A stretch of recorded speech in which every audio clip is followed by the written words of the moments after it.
আমি ব্যক্তিগতভাবে ক্রিকেটের অনেক বড় একজন ভক্ত।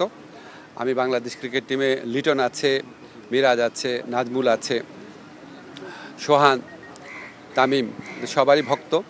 তো স্বভাবতই আমরা সবাই চেয়েছি আমরা যেন বিশ্বকাপ ক্রিকেট খেলতে পারি, আমরা যেন টি-20 বিশ্বকাপ খেলতে পারি, কারণ আমাদের ক্রিকেটাররা এটা কষ্ট করে অ্যাচিভ করেছে।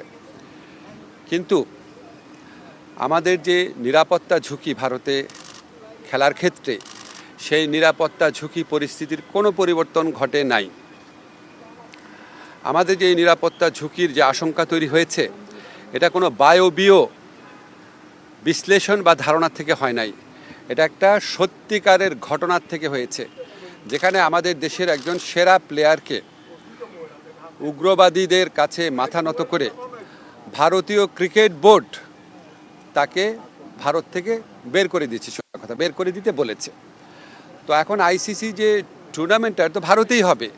আইসিসি আমাদেরকে যতই বলুক নিরাপত্তা আশঙ্কা নেই, আইসিসি নামে তো আলাদা কোনো দেশ নাই। যেই দেশে আমার একটা প্লেয়ার নিরাপত্তা পায় নাই, এবং যেই দেশে ভারতীয় ক্রিকেট বোর্ড সরকারের একটা এক্সটেন্ডেড পার্ট, তারাই আমার প্লেয়ারকে উগ্রবাদীদের চাপে নিরাপত্তা দিতে ব্যর্থ বা অনীহ হয়েছে, সেই দেশেই খেলা হচ্ছে। সেই দেশের পুলিশ, সেই দেশের সিকিউরিটি এজেন্সিরই দায়িত্ব হবে ক্রিকেটারদেরকে নিরাপত্তা দেওয়া। তো আমরা তাহলে ওই ঘটনার পরে কি এমন চেঞ্জ হয়েছে ভারতের, যে আমরা ভাবতে পারবো যে ভারতে আবার কোনো উগ্রবাদী আস্ফালন হবে না, এবং ভারত আমাদেরকে মুস্তাফিজকে নিরাপত্তা দিতে পারে নাই। তো কি হয়েছে, আমাদের ক্রিকেটারদের, আমাদের সাংবাদিকদের, আমাদের দর্শকদের সবাইকে নিরাপত্তা দিতে পারবে? এটা আমরা কিসের থেকে কনভিন্সড হব?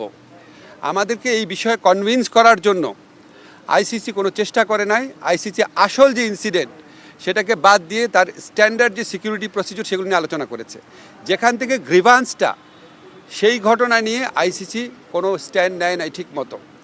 এমনকি ভারত সরকারের পক্ষ থেকে যে আমাদের কনভিন্স করানোর চেষ্টা করা যে যেই ঘটনাটা ঘটেছে মুস্তাফিজের ক্ষেত্রে, এটা একটা আইসোলেটেড ঘটনা, বা আমরা এটার জন্য সরি, আমরা এই ব্যবস্থা নিচ্ছি, তোমাদের দর্শক, তোমাদের সাংবাদিক, তোমাদের খেলোয়াড়দের জন্য কোনো রকম যোগাযোগের চেষ্টা করে নাই, কোনো রকম কনভিন্স করার চেষ্টা করে নাই।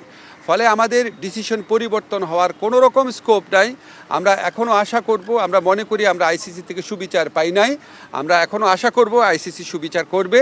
আমাদের যে বিশ্বকাপ খেলার যে অধিকার, যেটা শ্রীলঙ্কাতে আমাদের খেলার সুযোগ রয়েছে, এরকম বহু নজির পৃথিবীতে আছে যে অন্য একটা ভেন্যুতে সিকিউরিটি রিস্কের কারণে খেলা হচ্ছে। আমাদের এখানে জেনুইন সিকিউরিটি রিস্ক আছে, আমরা এখনও আশা ছাড়ি নাই। আমরা আশা করব আইসিসি আমাদের জেনুইন সিকিউরিটি রিস্কটা সুবিবেচনার সাথে নিয়ে আমাদেরকে শ্রীলঙ্কায় খেলার সুযোগ করে দেবে বিশ্বকাপ। আমরা সেই আশাবাদ নিয়ে এখনও অপেক্ষা করছি।